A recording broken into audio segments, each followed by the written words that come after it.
이번 시간에는 기초적인 CSS 클래스 사용법에 대해 알아보겠습니다.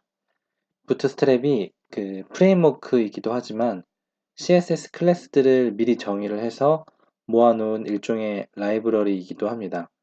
자주 사용하는 클래스를 위주로 설명을 하겠습니다. 제가 준비한 예제 소스를 보시면 자주 쓰이는 클래스 중에 대표적인 것이 바로 이 컨테이너라고 하는 겁니다. 이 컨테이너는 해당 요소를 어떤 이렇게 감싸고 또 마진의 좌우를 오토로 줌으로써 이 디스플레이가 블락인 것을 가운데 배치를 시킵니다. 이걸 한번 열어서 크롬으로 보게 되면 이렇습니다. 이 컨테이너라고 하는 것이 이 바디 태그 아래에 있는데 이 div 태그를 보시면 마진 레프트와 마진 라이트가 오토로 되어 있습니다. 이렇게 되면은 제가 이 크기를 좀 바꿔보면 이런 식으로 가운데로 정렬을 하게 됩니다.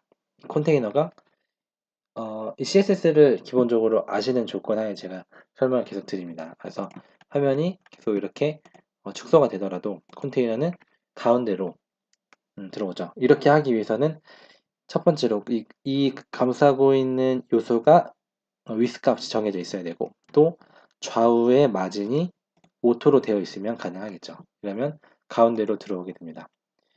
이 컨테이너랑 비슷한 용도로 컨테이너 플루이드가 있습니다. 컨테이너 플루이드는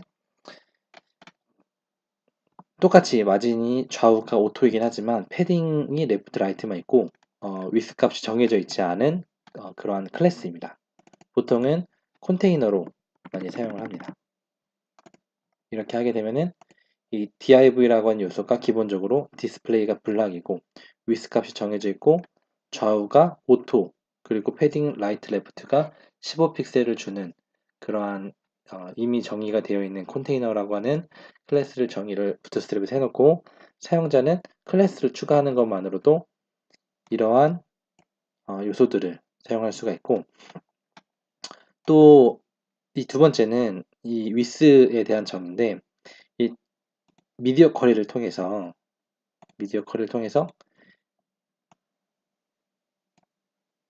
이거를 오른쪽에 배치를 해 보겠습니다. 이렇게 해서 이게 줄어들 때마다 컨테이너에 있는 위스 값들이 변경이 됩니다. 지금은 가장 작을 때는 위스 값이 없고 늘어났을 때는 미디어 쿼리에서 위스 값을 자동으로 이렇게 정해줍니다. 컨테이너에 대해서 알아봤고 다음으로는 텍스트 정렬인데 이 텍스트 센터, 텍스트 라이트, 텍스트 레프트 이 세 가지입니다.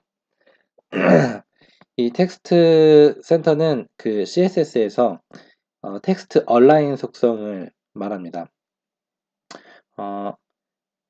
텍스트 센터는 뭐 예상하시다시피 텍스트 얼라인을 가운데로 정렬시키는 것이고 라이트는 오른쪽으로 레프트는 왼쪽이 정렬입니다. 그래서 이거를 크롬에는 요소 검사 오른쪽을 클릭해서 검사를 누르셔도 되고 아니면 여기에 있는 이 화살표를 눌러서 선택을 하셔도 됩니다. 보면은 이 H1 태그가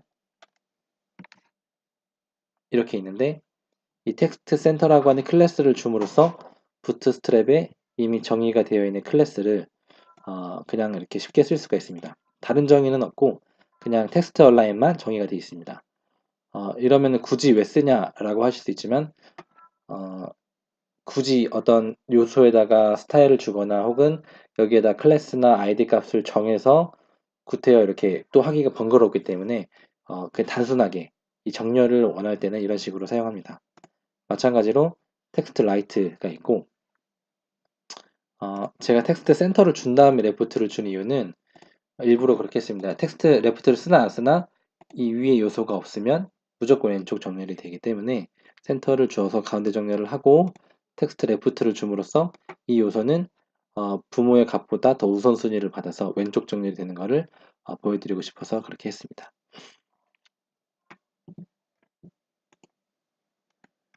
또 자주 쓰이는 내용 중에 하나는 이 show와 hide라고 하는 내용입니다. 이 show라고 하는 내용이 여기서부터 여기까지 굳이 없다 하더라도 이 요소는 보이겠죠. 그래서 제가 스타일에 디스플레이 넌으로 이 요소를 안 보이게끔 하고 클래스를 제가 추가를 했습니다. 이것도 마찬가지로 요소를 확인을 해보면 이 분명히 디스플레이가 넌이 되어 있음에도 불구하고 show라고 하는 클래스를 통해서 이 디스플레이가 블락이 되어 있는 것을 알 수가 있습니다. show라고 하는 것은 어떤 요소가 안 보일 때 무조건 보이게끔 하는 것이고 이 블락이라고 하는 이 디스플레이 속성이 임포턴트가 되어 있기 때문에 더 우선순위를 주어서 보이게 되어 있습니다. 만약에 여기에 이렇게 주게 되면 보이진 않겠죠. 이게 우선순위가 더 높으니까요. 어쨌든 디스플레이를 블락으로 해서 show는 보이게끔 되어 있습니다. 그리고 제가 다음에 했던 hide라고 하는 것은 반대로 디스플레이 none이 되어 있고 마찬가지로 important가 되어 있기 때문에 이 내용은 보이지가 않습니다. 네, 그리고 다음으로 full left, full right인데 이것은 CSS에서 이제 float이라고 하는 어떤 그 속성에서 속성을 이렇게 표현을 해줍니다. 근데 반대로 full right는 float right죠. 네.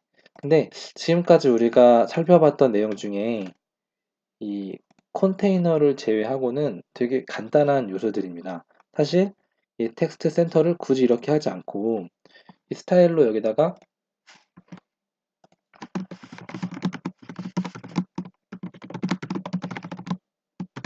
줘도 되지 않느냐라고 하셔도 뭐 상관없습니다. 이렇게 해도 상관없지만 굳이 클래스로 정의하는 이유는 이렇게 스타일을 하게 되는 것은 아무래도 그 HTML과 CSS의 파일 분리화가 되지 않고 그렇다고 해서 여기다가 어떤 클래스를 내가 어떤 것을 주고 나서 또 CSS 파일을 추가하거나 해서 거기에 이 알파라고 하는 것을 또 점을 찍어서 알파로 또 선택을 해서 하기가 번거롭기 때문에 그냥 클래스를 단순히 이렇게 텍스트 센터라고 하는 것을 그냥 조금 솔직히 말씀드리면 귀찮은 거죠. 이렇게 번거로운 거죠. 그래서 텍스트 센터 혹은 텍스트 레프트, 쇼, 하이드, 풀 레프트 뭐 이런 식으로 활용을 하기도 하고 또 하이드 같은 경우에는 나중에 뭐 스크립트, 자바스크립트와 연관해서 어떤 내용을 감추고 싶을 때 이 클래스를 추가함으로써 하면은 많은 이득이 있습니다. 어떤 jQuery를 아실 분들 혹은 공부를 하시게 되면 아시겠지만 뭐 add 클래스나 뭐 remove 클래스를 통해서 단순히 보이게 안 보이게 뭐 토글을 이용할 수도 있고 어쨌든 이렇게 클래스를 이용하면 여러 장점들이 있기 때문에 이 부트스트랩에서 제공하는 하나만 이 속성이 들어가는 것이라 하더라도 사용도가 높고 빈번한 편입니다. 일단은 이렇게 해서 기본적인 사용법에 대해서 알아봤습니다. 부트스트랩은 이 CSS 스타일을 사용을 할 때 단순히 어떤 그 클래스를 추가함으로써 가능하고 또 한 가지는 이 클래스는 여러 개를 붙여도 당연히 상관이 없겠죠. 여기에 컨테이너를 이렇게 주지만 나는 여기다가 텍스트 센터라고 하는 거를 주어도 상관이 없겠죠. 네. 그런 식으로 해서 여러 가지 속성들을 클래스 값으로 해서 줄 수가 있고 단순히 하나의 속성, CSS 속성을 가지고 있는 경우라 하더라도 이렇게 주는 이유는 여러 편의성 때문에 한다 라는 것을 이해하시면 될 것 같습니다. 네, 이상으로 기본 CSS 관련 사용법을 마치고 다음 챕터로 이동하겠습니다.